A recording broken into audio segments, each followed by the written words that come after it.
வந்ததையா இது எந்தெந்த சாமி தந்ததையா எத்தனை பாட்ட சொன்னதையா அத சுத்துற பூமி கண்டதையா அடிச்சு வீசும் காத்துலையும் அந்த தகப்பனாச சுத்துதையா பிடிச்சு பூக்கும் விதையிலும் ஒரு வம்சத்து கதையே உள்ளதையா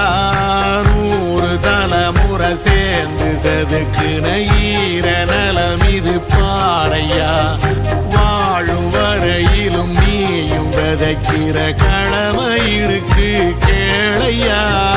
கோடி விளக்காயேந்தி கிடந்த வீடும் இருண்டது ஏனையா